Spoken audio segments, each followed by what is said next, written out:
ويعبدون من دون الله ما لا يضرهم ولا ينفعهم ويقولون هؤلاء شفعاؤنا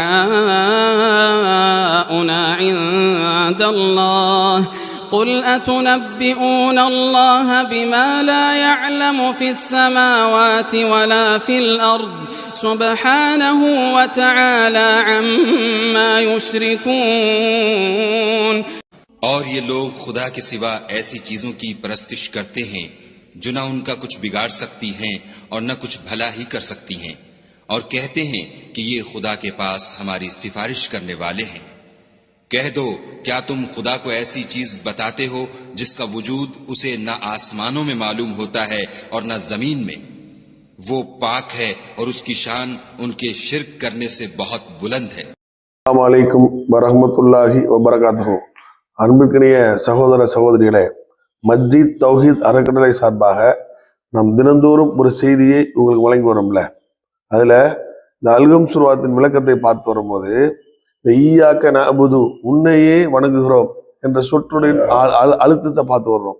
அதுல நம்ம தினந்தோறும் சந்திக்கிற பிரச்சனைகள்ல சிலவற்றை பார்ப்போம். நம்ம ஒரு விஷயம் நமக்கு தேவைப்படுதுன்னா அதை நம்ம யார்கிட்டையாவது கேட்க வேண்டிய சூழ்நிலைக்கு தள்ளப்படுறோம்.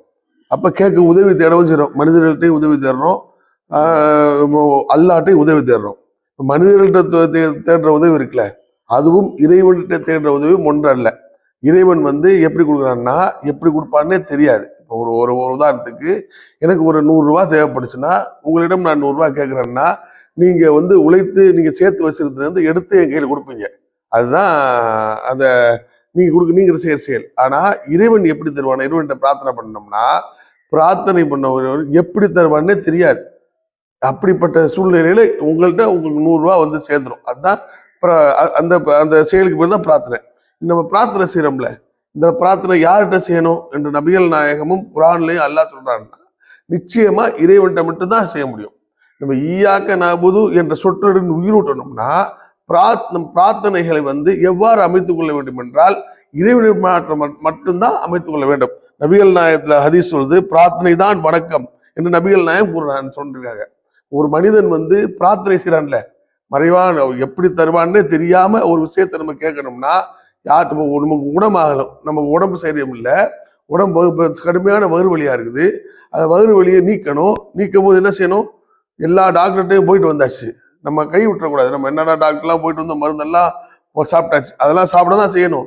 சாப்பிட்ட பிறகு இறுதியா நம்ம பிரார்த்தனை அல்லாட்ட, அல்லாஹ் அந்த நோயை குணப்படுத்த தன்மை இருக்கிறான். எப்படி குணப்படுத்துன்னு தெரியாமலே குணப்படுத்தி விடுவான். அது அந்த மாதிரி பிரார்த்தனைகள் அல்லாட்ட மாத்திரம் நம்ம செய்யணும். வேற யார்கிட்டையும் செஞ்சோம்னா இந்த ஈயாக்க நஅபுது என்ற சொல்லுக்கு உயிரிட்டும் எல்லாம் போகும். அது போக நபிகள் நாயகம் சொல்றாங்கன்னா பிரார்த்தனையை விட இறைவனுக்கு மிக மதிப்பு மிக்கது எதுவும் இல்லை என்று நபிகள் சொல்றாங்க. ஒரு மனிதன் தன் இயலாமை ஒப்புக்கொண்டு எல்லாம் அகிலத்தின் அதிபதியான அல்லாஹ்விடம் பிரார்த்தனை செஞ்சுட்டான்னா அதை விட இறைவன்கிட்ட உயர்ந்தது எதுவும் இல்லை நபிகள் நாயகம் சொல்றாங்க. பாத்துக்க எந்த அளவு வெயிட் இருக்குன்னு குர்ஆன் இந்த பிரார்த்தனை. அது போக நம்ம சில தவறு செய்யறோம்ங்க.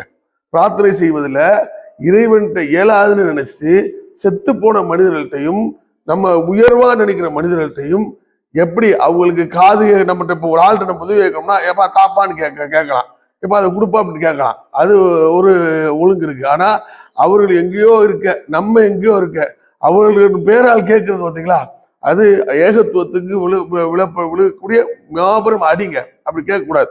அல்லாஹ் சொல்றான், கியாம நாள் வரை தமக்கு பதில் தராத அல்லாஹ் அழைப்பதை விட மிகவும் வழிகட்டவர் யார்? அவர்கள் தம்மை அழைப்பை பற்றி அறியாதவர்களா இருக்கிறார்கள்.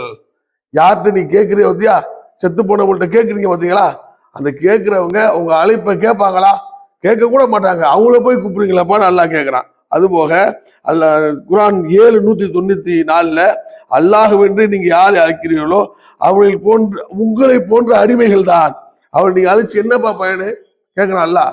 நீ அவங்களை கூப்பிட்டு என்ன பயன் இருக்க முடியும் உனக்கு? அவங்களும் நீ படைக்கப்பட்டது மாதிரி படைக்கப்பட்டவங்களாப்பா. அதுக்கு நீயே என்கிட்ட கேளுப்பா, நான் உனக்கு அவங்களுக்கு எஜமான் மாதிரி உனக்கும் நான் தானப்பா எஜமான் அல்லாஹ் சொல்றான். எந்த கட்டத்திலையும் பிரார்த்தனை அமைச்சு கொள்றதுல நம்ம அல்லாட்ட தான் அமைத்துக் கொள்ள வேண்டும். வேற யார்கிட்டையும் பிரார்த்தனை கேட்கறதுனால எந்த உயிரும் இல்லை, எந்த பயனும் இல்லை. இது ரொம்ப அழகா அல்லாஹ் குர்ஆன்ல சொல்றான். மனிதர்களுக்கு உங்களுக்கு ஒரு உதாரணம் கொடுப்பது, அதை கவனமாக கேளுங்கள். அல்லாஹ் என்று நீங்கள் யாரை அழைக்கிறீர்களோ அவர் அனைவரும் ஒன்று திரண்டு ஒரு ஈயை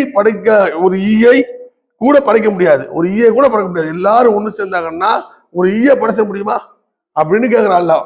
அப்படியே ஈ வந்து உங்கள்ட்ட இருந்து அல்லாஹ் உதாரணம் சொல்றேன், ஈ வந்து உங்கள்ட்ட இருந்து ஏதாவது புடிக்கிட்டு போயிட்டா அதை கூட அவங்களால உங்களுக்கு தர முடியாதப்பா, அவங்கள்ட்ட போய் பிரார்த்தனை பண்றீங்களா நான் கேட்கிறான். இதுல இருந்து நம்ம தெளிவா என்ன விளங்க முடியுதுன்னா, யாருக்கும் யாரிடமும் நம் பிரார்த்தனை அமைத்துக் கொள்வதனால் எந்தவித பயனும் இல்லை. அல்லாஹுதான் பிரார்த்தனை செவிமடுப்பவன், பிரார்த்தனைக்கு பதில் சொல்லுபவன், பிரார்த்தனைக்கு அல்லாஹ் நமக்கு எல்லாம் தருபவனா இருக்கிறான். அதனால இந்த ஏகத்துவத்தை நம்ம நிலைநிறுத்தணும்னா, இந்த ஈயாக்க நஅபுது உன்னையே வணங்குகிறோம் என்ற சொல்லுக்கு உயிரூட்டணும்னா யாரிடமும் பிரார்த்தனை பண்ணாமல் இறைவிடம் மாத்திரம் பிரார்த்தனை பண்ண நன்மக்களாக நாம் வாழ வேண்டும் என்று கூறி நிறைவு செய்கிறேன். பாஹ்ரு தவனா அல்ஹம்துலில்லாஹி ரப்பில் ஆலமீன். அஸ்ஸலாமு அலைக்கும் வரஹ்மத்துல்லாஹி வபரகாத்துஹு.